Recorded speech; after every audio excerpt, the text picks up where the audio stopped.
Well, whatever you said, instant report.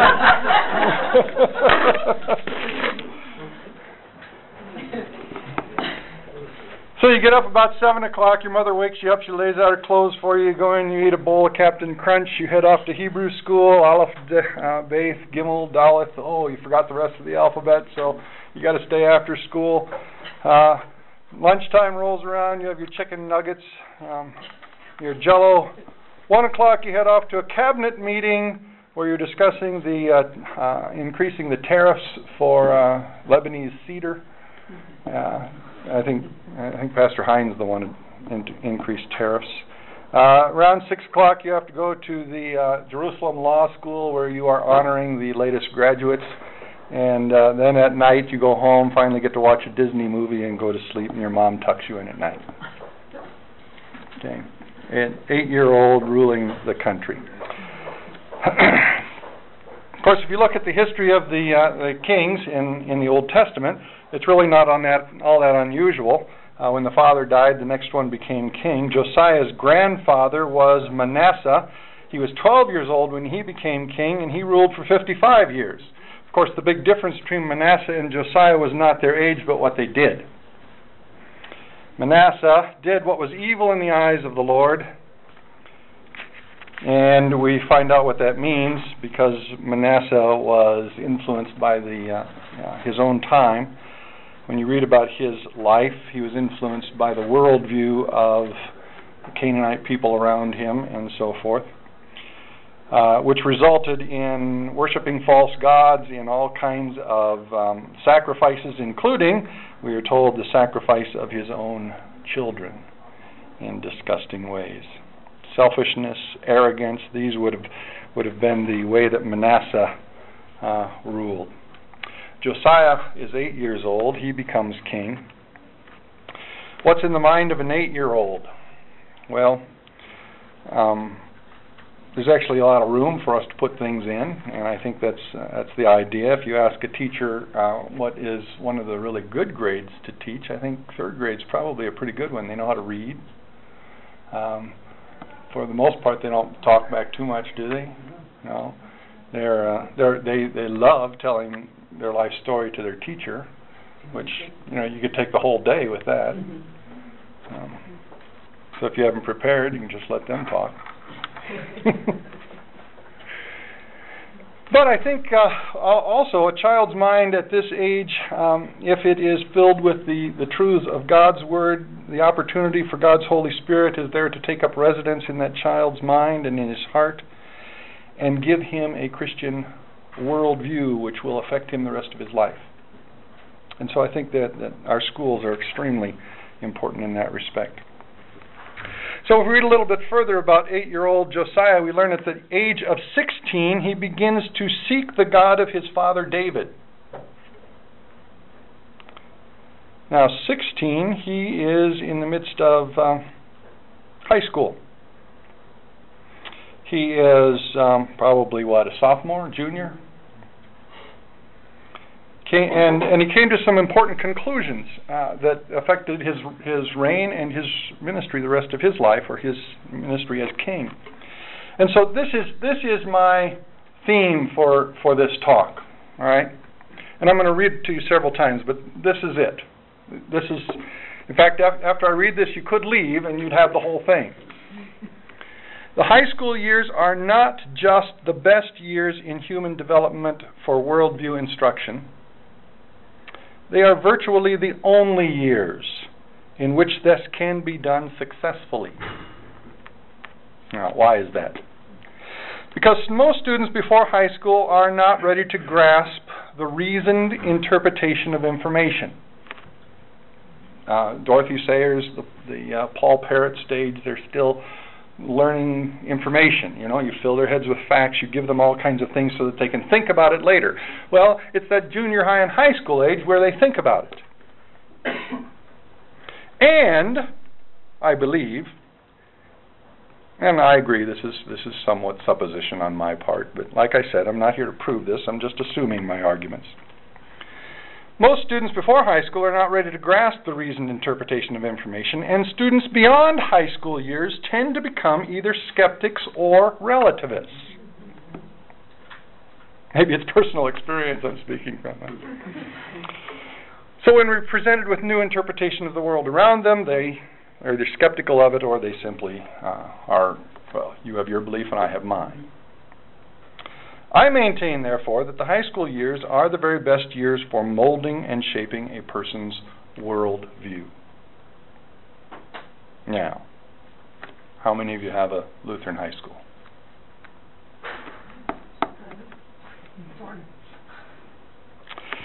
In a book by Ken Ham and Britt Beamer entitled Already Gone, they ask the question, why do kids quit going to church after high school? They present some disturbing facts that say they do quit going to church after high school. And from baptism to confirmation, the church loses a whole bunch of children unless there is a Christian day school where they get plugged into. From confirmation through high school, most students will put in an appearance at church with their parents. But the point of the book is they're already gone. Mentally, emotionally, whatever it is, they're already gone. Why? Because they bought in to the worldview around them. They bought into the fact that the TV environment has told them that they should have multiple partners of sex, they should live only for oneself, that arrogance is a good thing, that reason is unnecessary, money is all there is, and it sounds very much like the worldview that Manasseh had. So that's what's different about Josiah. In the 12th year of his reign, that would make him 2 years out of high school, 20 years old, he begins his reforms, which means that something happened when he was 16, 17, 18, 19 that gave him the will and the wisdom to carry out these reforms. And he gets rid of the Asherah poles, he runs the false prophets out of Dodge or Dan or Beersheba or whatever town it was, and so it goes. Now, here's our situation. In the Missouri Synod we have some 2,000, and I'm approximating because Bill Cochran didn't come this year, so he could tell us exactly. But about 2,000 preschools, elementary schools. I believe there are around 60 high schools. And I'm fairly confident that I can say that not one of those 60 high schools would qualify as a classical Lutheran high school. Anybody want to object? I'd be happy to hear of one.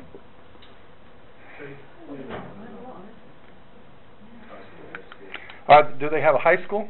They do. So they might. All right. 1 out of 60. And that's in Plano? Yes.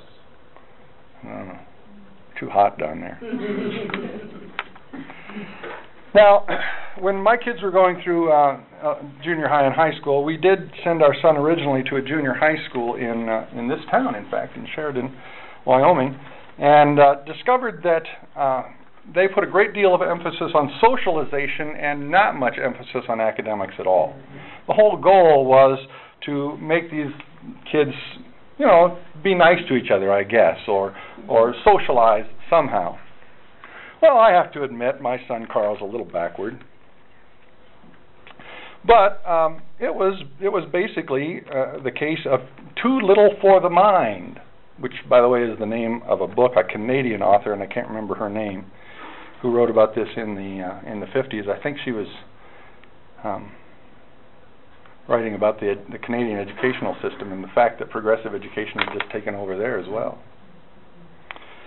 Well, the progressive philosophy in high school tends to be atomistic or fragmented, so that you get, you get a worldview from your biology teacher, another world from your literature teacher, another one from the music teacher, and there's no one unifying worldview that seems to connect them all together. Except this. This one is true in, I think, almost every classroom in America that is not specifically Christian, and that is that God is irrelevant to whatever you're studying. That God is just simply has no place in this classroom. And essentially today what education is about is what you like and what you want to do and what builds your self-esteem. And again, I would say this is probably very similar to what Manasseh and his worldview was like. So, what's the point? Well, my point is that I think we're missing the boat. I think we have a gap in our own Lutheran Church Missouri Synod, or whatever Lutheran background you're from, in that we don't have these high schools, or we're not teaching those high school students. Now, I agree, Higher Things is a tremendous benefit, and for those of you that are missing Higher Things to come here, thank you very much for doing it. But it's a finger in the dike. It's not enough. It's not training the mind. It's trying to inculcate some Lutheran identity, but it doesn't go much beyond that. And it can't, because you've only got a week a year. So we've got to do something about this, and that's your assignment. What are we going to do about it? All right, that's Josiah. The question is how? How do we shape the worldview? Well, let me give you some bad answers first. The bad answer is isolation and protection is not the answer. Jill. 4 years she spent at St. Paul Lutheran High School in Concordia, Missouri. Her father is a pastor in Minnesota. She goes off to a religious college. Admittedly, it wasn't Missouri Synod Lutheran, but it was nonetheless a religious college. And she was taught there the two accounts of creation. Pastors, you know what I'm talking about here. The fact that Genesis chapter 1 is contradicted by Genesis chapter 2. That's right. And they're in the creation process is in different order. Oh, you didn't know this? Well, she didn't either. And she was absolutely shocked to find out. They're isolated on it. And they go on to teach her this higher critical approach, the JEPD, or whatever order those letters are supposed to be in, and the Deuteronomistic, I think I said that right, morality, which is God loves good people and hates bad people, which isn't what the Bible teaches at all, but that's what they taught her. And she became disillusioned with her Christian and especially her Lutheran faith. More than that, she became angry at her teachers and rebellious against her dear father, who is a Lutheran pastor. Now, why? Well, thankfully, Jill is kind of an open person, and she shared these things willingly through emails with our director of the school, Pastor Mayo. And her first question is, why didn't you tell me these things? Why didn't you fill me in on this two accounts of creation and this redacted Old Testament? Why didn't you tell me about this? Her conclusion was that either we didn't know or that we had no good answer. And so she assumed that because we didn't tell them, and we evidently didn't know or couldn't answer it, that they must be right. Her conclusion is still up in the air.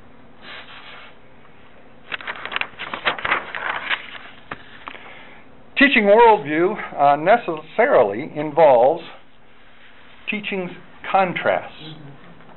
I don't think that we do our kids any favor if we hide the enemy, if we do not expose them to the things that they will face. Now, I said expose them to those things. I think there is a difference between exposing them and just throwing them into the mix. Showing them the enemy is what we need to do. Don't send them to live with the enemy. And what I mean by that is, often you'll hear the argument, I don't want my kids to be too sheltered, so I want them to go be in the public system so they can be a witness to the other kids. course, the Bible speaks to this and says very plainly that bad company corrupts good character.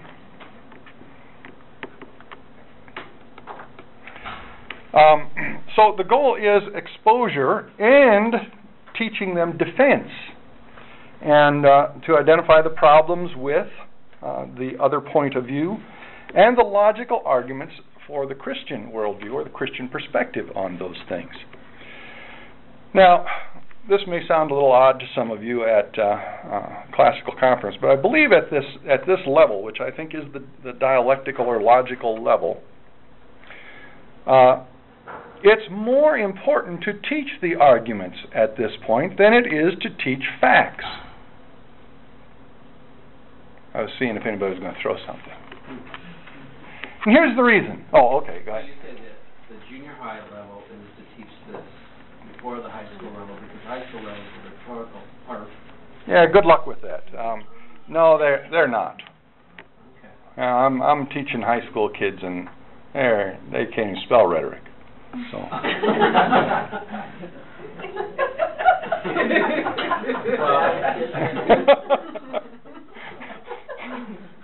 Well, how about if you show it to them?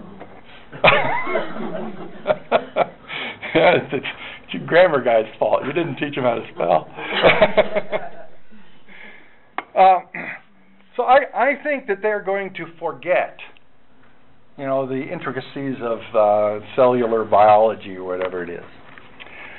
But I think they will remember the argument of irreducible complexity.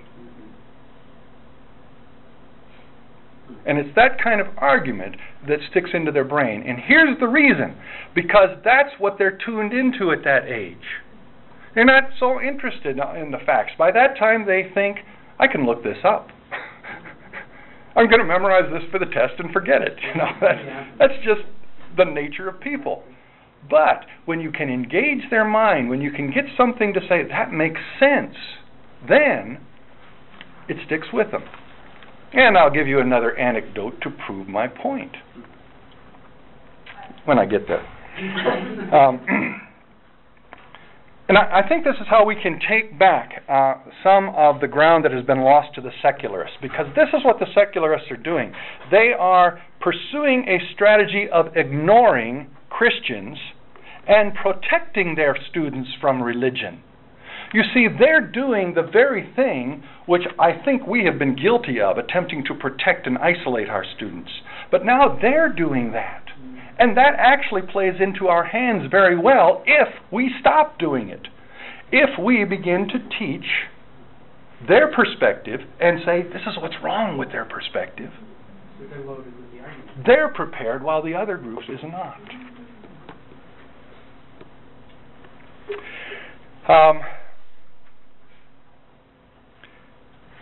And because of that, they are left only with ridicule for Christianity.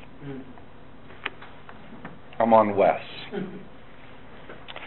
And here's my second bad answer to the question of how to teach this worldview in this age. Religion alone is not the answer. Wes is a student at the University of Central Missouri in Warrensburg, Missouri. He is studying medicine, and he wants to become a doctor. And in his first year or two or whatever it was, he took a biology class. Now, he had 4 years also at St. Paul Lutheran High School. He comes from a very strong Lutheran family. I have his sister in one of my classes, and she's just a delightful young lady and quite knowledgeable in her faith.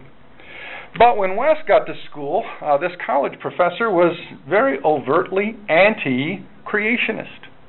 He just told them this is bunk. And of course, Wes's peers picked up on this and ridiculed, along with the professor, the Christian faith. Wes told us that his peers love watching House. And House, what's his name? Is that his name, Dr. House? Yeah. Okay. He's evidently an atheist and is very upfront with that, and they admire him for that. So they admire him for his atheism. So their arguments in approaching Christianity are not arguments based on logic or anything else. They're not scientific arguments. They're presuppositional. In other words, you're wrong, and you're foolish to believe that kind of thing. So he actually came back to us as a faculty, and he said, I beg you to give the students here some tools to defend your faith, because without that, they're going to suffer my fate. Now, he has not lost his faith by any means, but at the same time, he has struggled with this throughout his college. So he said he was not prepared for their attacks. He wasn't prepared for the ridicule. He was not prepared with hard science answers. And he gave the example of carbon dating, which they used against him. And I think that there are, and I'm not a scientist, but I've read a few articles, there are some good reasons to doubt the carbon dating conclusions that are drawn by some of the evolutionary scientists. Well, we ought to be given that to him so that he could use it as a comeback. And he was not prepared with logical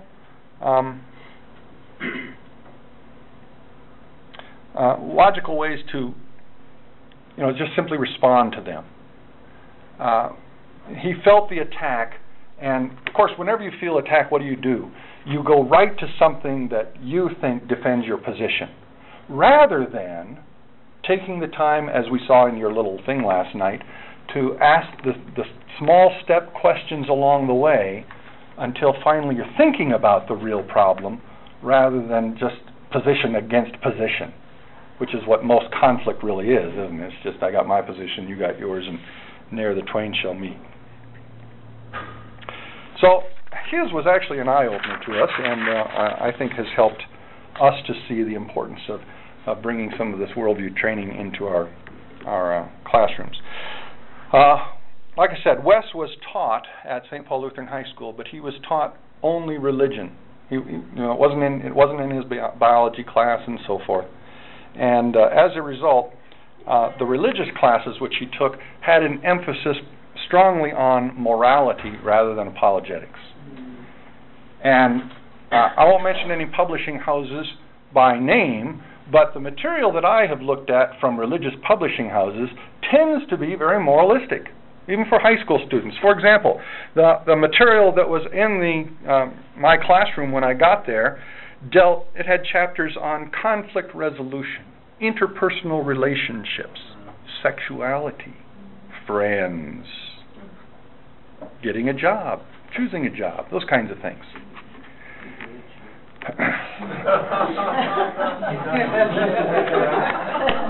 I gotta backtrack.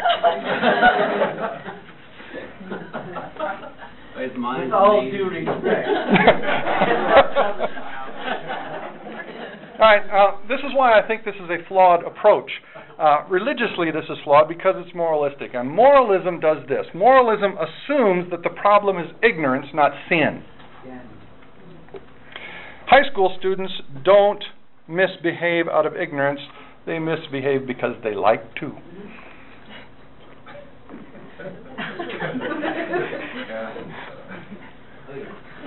So the ignorance approach is the ignorance approach is actually kind of a demeaning one, and that's the way they receive it. They feel like they're being treated as little children if you approach them, with this idea. Oh, well, you just didn't know any better. Yes, they did, and they knew it. And so when they hear that, they tend to rebel. Just as St. Paul said, the law increases sin. And so it's exactly what it does. It's amazing how true the Bible is. What they really need is what we all would need, and that is contrition, and then a confession and absolution. And when you treat them that way, I think you have a lot greater success. All right, that's Wes. The question is, are high school students really interested in reasoned, systematized responses? Are they interested in logical answers to things? And of course, high school is really about sports and sex and prom. But I would maintain that reasoned arguments are the things that stick with kids. And now we're up to Rye. Okay, Rye came to us from Alaska, public school system. He was taught evolution, knew nothing different, had very little religious background at all.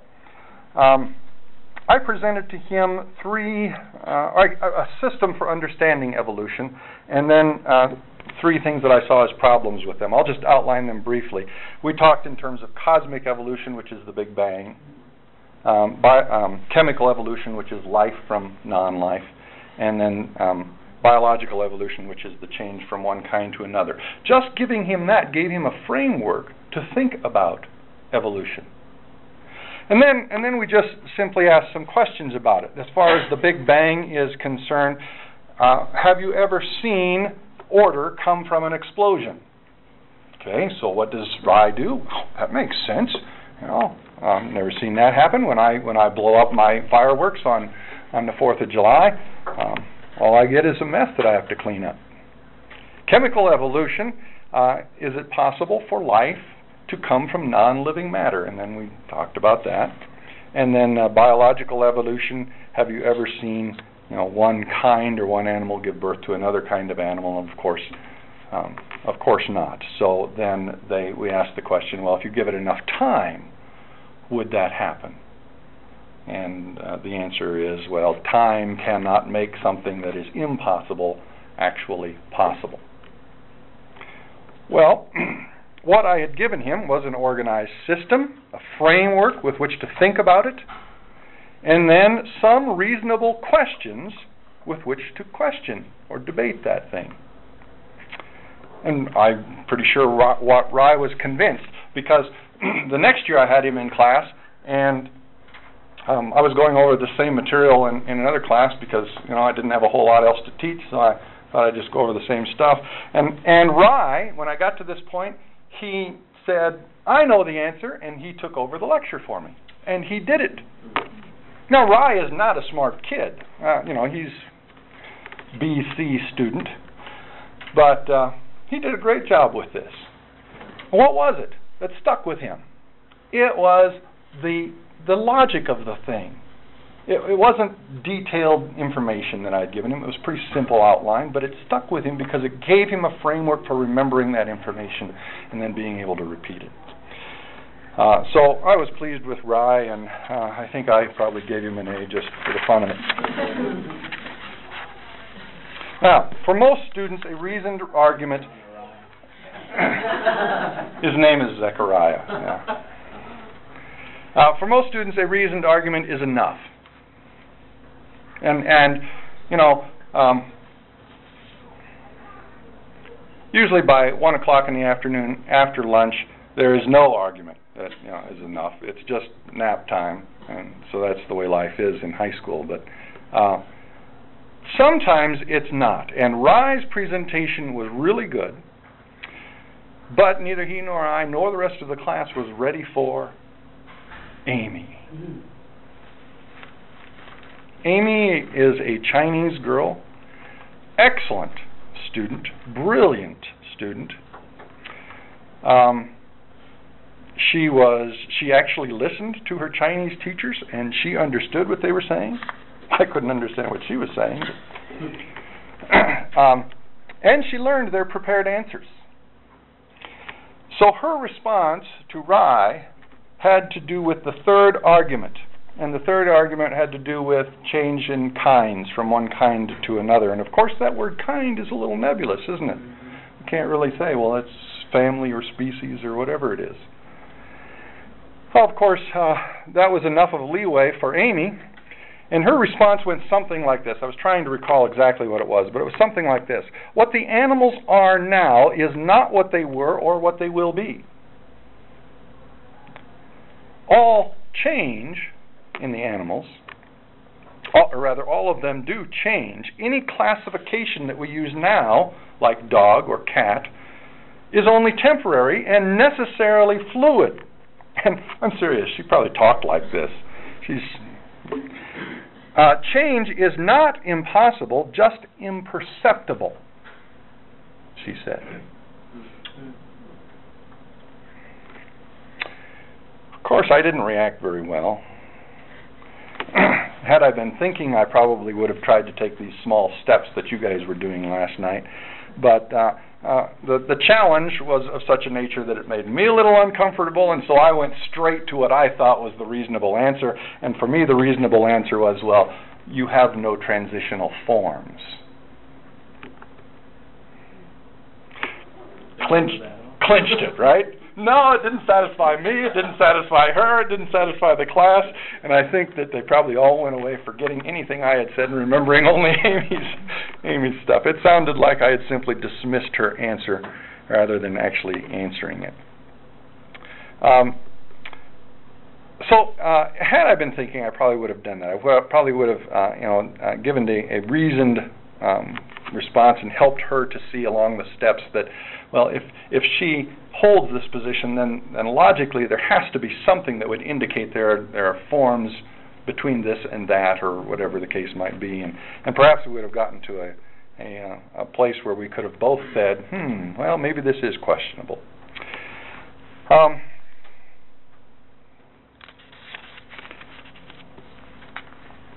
But I think that she was quite ready to listen had I taken the time to do that, because she was of such a nature that she was really inquiring. She was really interested in learning. And there was an opportunity to shape her worldview.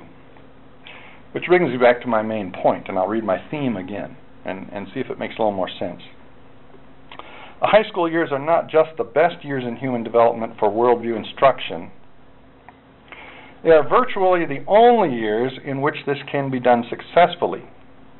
Most students before high school are not ready to grasp the reasoned interpretation of information, and students beyond the high school years tend to become either skeptics or relativists when presented with new information of the world around them. I maintain, therefore, that the high school years are the very best years for molding and shaping a person's worldview. All right, so you might be asking, well, you've been talking about worldview all this time.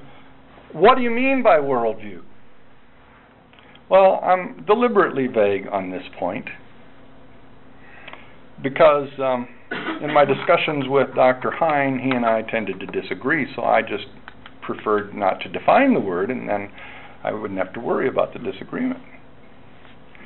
But basically, if you ask people what worldview is, it has to do with the nature of God, the nature of man, what is real, what is good, that kind of thing.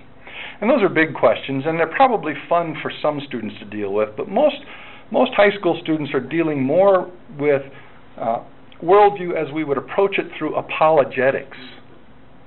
So I guess what I'm really promoting here is an apologetics in those high school years. And these are some of the things I do with every class, no matter what it's called. Yeah, that's what I really like. You know, I can teach Bible history and do whatever I want, or I can teach English and include Bible history. so it's a great life there at St. Paul Lutheran High School. Christian apologetics. These are the things that I do with every class. I always address the reasoned arguments for the existence of God. And I think that's something we ought to be doing in junior high. Reasoned arguments for the existence of God. And you know those, the cosmological, the teleological, and moral arguments, and there's other ones too. But those are three simple ones that if you get into a kid's head, he's got a logical response to somebody like Christopher Hitchens. And he might hear his name on the news and hear some brief snippet of an argument that he says in some interview, and he's got something to come back with. It's in his brain already. I also do the arguments for creation over evolution. And I gave you just a brief outline of what I do with all the classes before. But we talk about intelligent design and the anthropic principle and this idea of irreducible complexity. And you know, those are simple enough arguments that they don't have any trouble grasping them, and they love the fact that they know them and can repeat them. And then I also do, with all of them, the testimony of Scripture, which fits in well with my English class. Reliability, Christocentricity, and then we talk about some of the other ones like the Gnostic Gospels, pseudepigrapha, whatever. And all right, so that's Amy. The last one I have is Susie.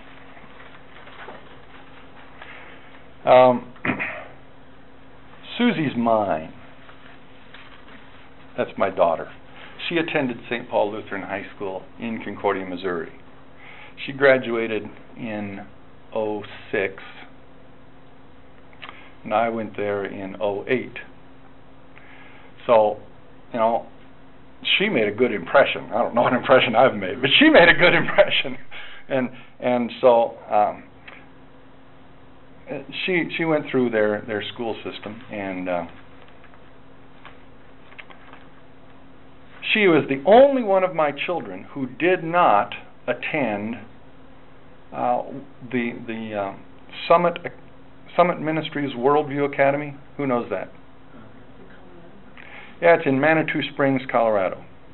Now, of course, this is a very reformed type of thing, but all my other children, I made them go to David Noble's Summit Ministry thing, and it's a 2-week-long thing in the summer where they learn the various worldviews. Well, what it does is it simply gives kids a framework for thinking about worldviews. Well, you know, if you're going to think about anything, you need a framework in which to categorize and to think about things. So you don't just spill them. When you're doing a puzzle, what do? You spread everything out, and then you start to kind of piece things together. Well, this looks like it belongs together. Here's blue, here's green, and you start to categorize things a little bit. Well, you have to do that with thinking as well. And so what David Noble does is he simply gives them a framework for thinking about the worldviews of, I think he has secular humanism. He has Islam. He's also included postmodernism. He's got Marxist-Leninism and those kinds of things. And it's easy to find if you want it. It's www.summitministry. No, I take that back. www.summit.org. That's it. .summit.org. And he's got a whole chart of this, and it's hyperlinked with all the answers on it. Well, all my other kids went through this, and they learned at least this framework for thinking, and I think it's been very beneficial for them. Susie did not. And probably for the 4 years that she was at university, she really struggled with a lot of the worldview information that she was getting because she was in the area of geography. She was studying geography. Well, you would think geography would be simple, like, there you have a land mass, and here's the political boundaries, and here's the resources, and that kind of thing. That's not geography anymore. Geography nowadays is human geography. Imperialistic. Explain that word. The geography has become, they've spread out so that everything between the physical and the heavens is geography. And so the imperialistic part would be us using those resources. They're taking over academia. I see what you're saying. Okay. Well, anyway, she wrestled with a lot of things, and she really had no way to deal with them and no way to think through some of the information that was coming at her. And I regret that now. Of course, she's too old for me to send anywhere because she joined the Navy yesterday. And so we'll see what the Navy teaches her next.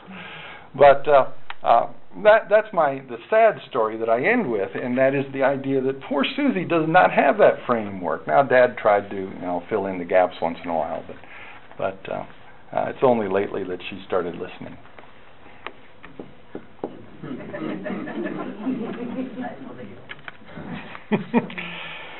So here's my question. I'm going to assume that I proved my point. that this level of education is something that is needed and not being dealt with. And now the question for you is, how do we meet this need? One thing we're doing at our school, we don't have a high school. And so we offer evening classes where we are teaching logic and rhetoric and literature and that. Who's coming? Annalie, Nina, and Zara. Okay, so you are doing this to meet the need of students, some of which were formerly in your school and now have gone on to the public system because you only go through 5th grade. And so you're kind of doing it as a supplement. Right. So they come in after school and they go to school. Wow. Wow. All right. Very good. I think a couple of the homeschool, because it's Brenda Bailey and Tony Becker. Yeah, we do There's logic been a few with the others kids. interested that have come.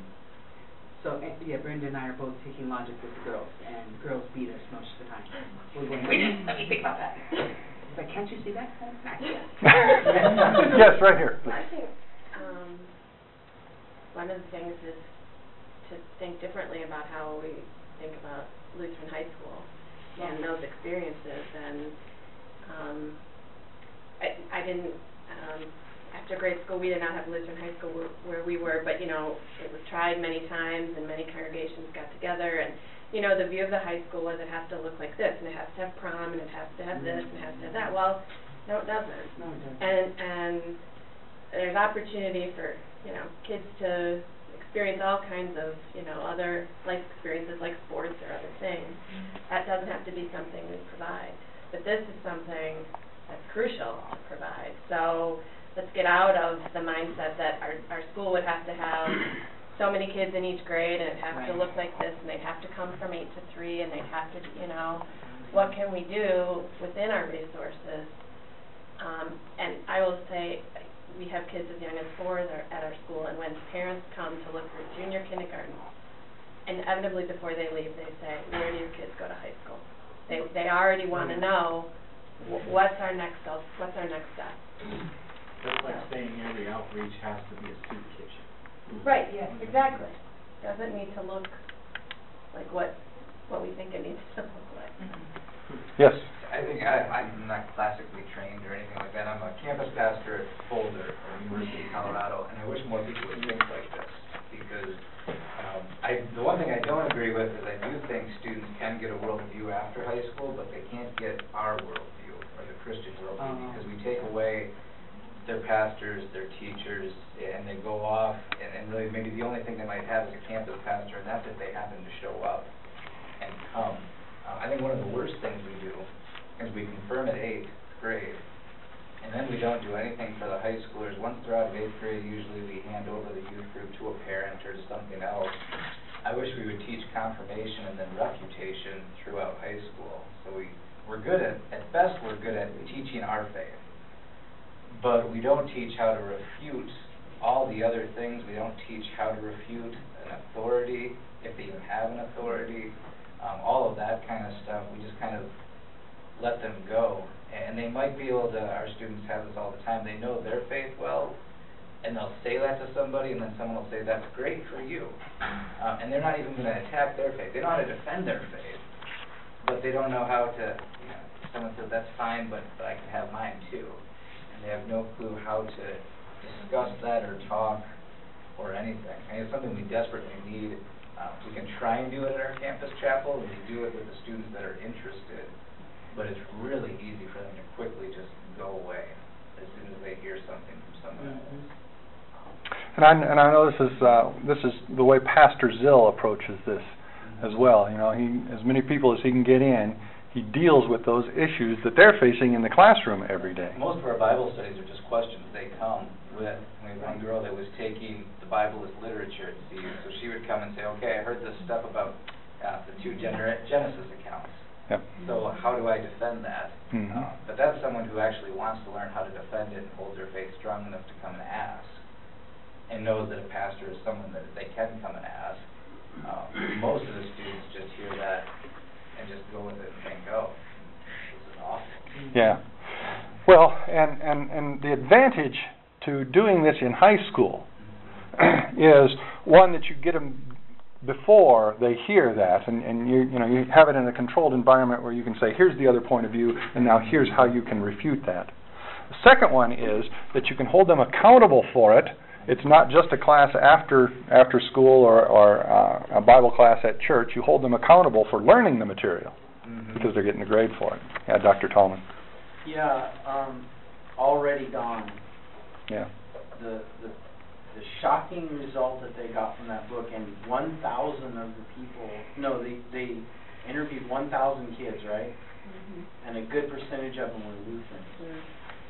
And the shocking result that the ultimate cause they came up with of why kids were already gone was because they were being treated, they were being condescended to, they were being, they got the message loud and clear from youth group and Sunday school that this isn't for adults, it's for kids. And man, I just saw a beautiful example of that.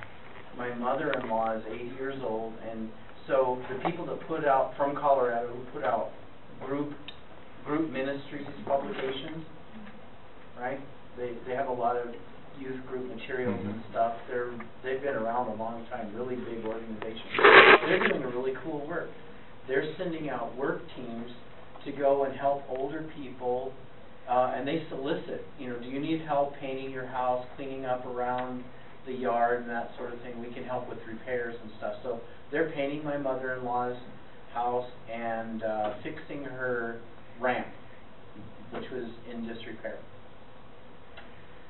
And they invited us out for their devotion, and they had a little group devotion, and it was Mickey Mouse.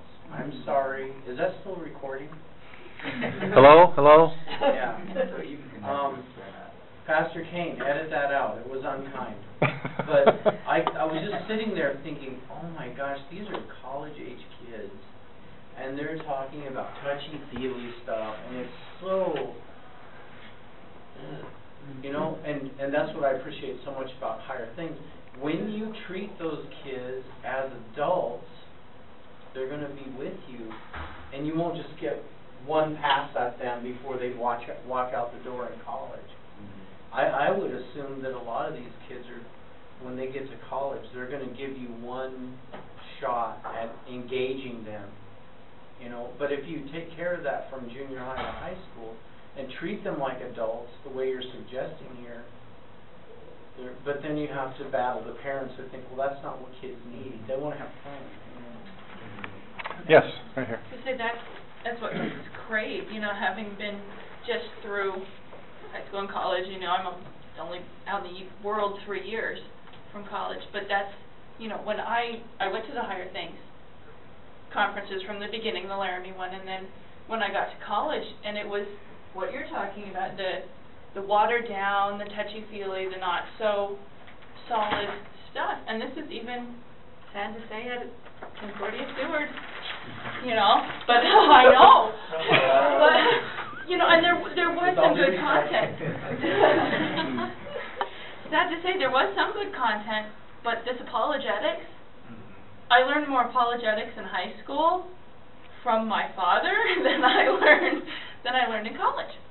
And I'm learning now, being in the Wyoming district, I can learn more apologetics afterwards, but I didn't learn as much in college, and I missed it, And that's, kids crave that. They want that. Oh, they do, yes. Starting to do this even when I teach my Sunday school, fourth, fifth, and sixth graders. Just a little bit, what are you dealing with in your life? How does the Bible talk about this kind of thing? And I've had third graders go, when will I be in your class? Because they want that. They want it bad. Yeah, and I think they get into high school, that's the part they love, when something makes sense, Yeah. Yes. We do such a disservice when we don't treat kids like they're actually part of the church. And like the pastor's their pastor as well. And we dump them off on so many different things. And then they don't feel that they're part of the church. That's something that the pastor was there for their parents. They don't understand that's a place where they can go for confession and absolution when they do screw up. We don't treat them as if they're adults, as if they can take this. We want to hide the critical apparatus away from them, so then when they hear it in college that they have different texts and the ending of Mark might not be there. Yeah. Then then they get scared. Yes. They come and they say, oh, look, we admit it. It's right here. You don't need this. Yeah. Mm-hmm. All right, well, we kind of got off my track of, how do we solve this? I think you had some ideas. We need to think outside the box there. Okay, so what's outside the box? Yes. Well, this year at ours, because we've been doing catechism every year with my 6th, 7th, and 8th graders, we decided that Pastor Magruder and I, that we wanted to do something a little different because they had this 2 years in a row. So we did apologetics with world religions. We pastored it. And I think it blew them away how intelligent those kids' questions were. And how they could defend their faith against Hinduism, Scientology, and all the things that he taught this year. And we're going to incorporate that every 3 years. And it just, both of us were really surprised at how well these junior high school kids they ate it up. Aside from the Asians, and we're about 40% international students, and most of those are Asian students. Aside from the Asians, the most popular class on campus is comparative doctrine. They just love that class. It's something that engages their minds and things they're thinking about. Got to give them that stuff. All right, John.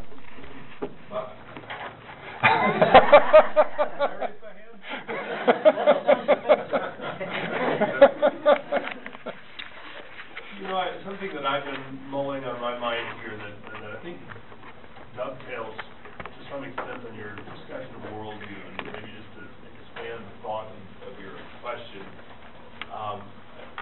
You said scornfully that what your son had experienced in the public school system, the government school system, was a focus on socialization. And I have thought scornfully about that with you for many years, because I've observed the same thing.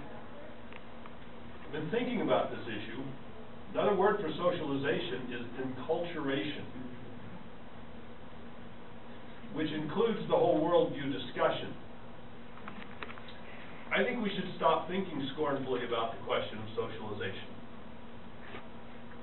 I think we should become deliberate in enculturating our children.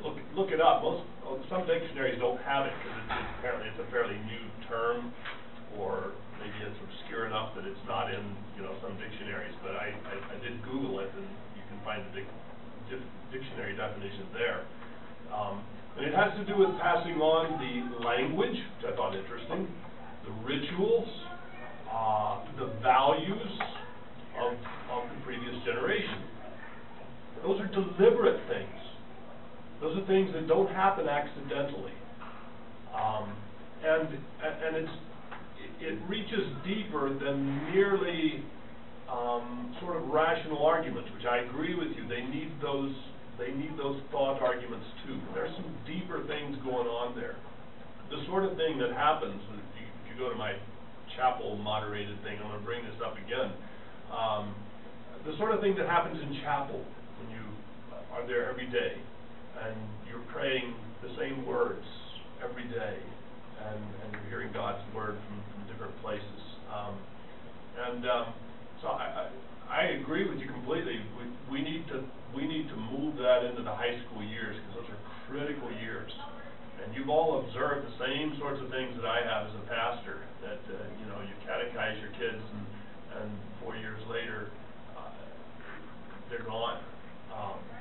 And that's because we've left the enculturation of them to the government schools and to the television. I mean, it's not just one source, but that's a sort of a primary source.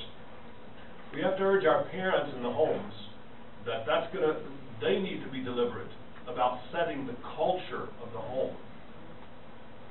We don't think in terms of the culture of the home. I think we need to think in those terms, and of course addressing that in our schooling. Very good. Yes, thank you. I'll accept that new definition and never use it scornfully again. No, you wait your turn. The two groups that do the best of retaining their students at CU are the Jewish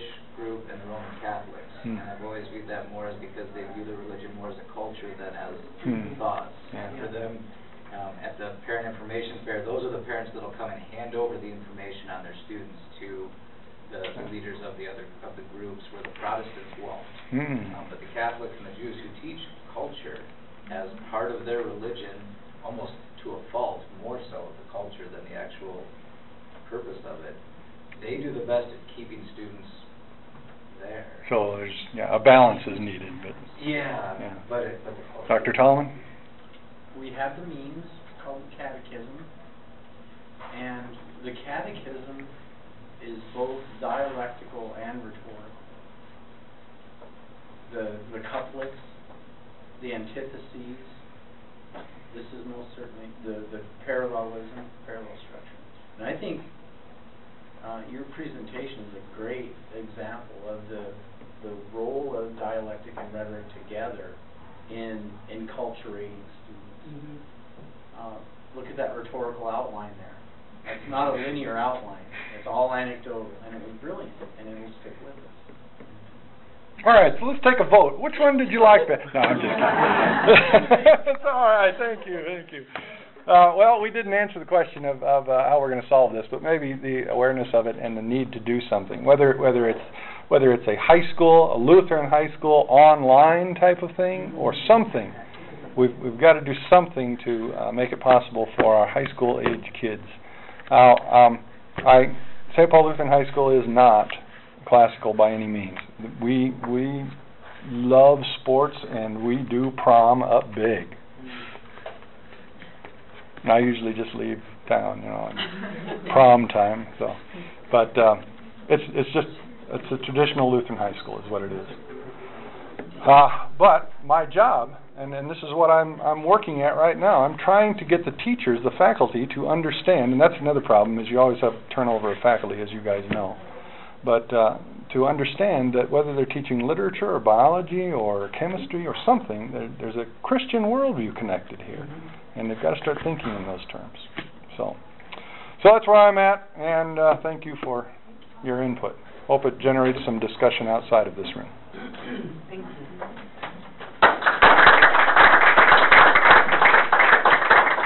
Here, just a minute. Let me turn this up and you can clap again.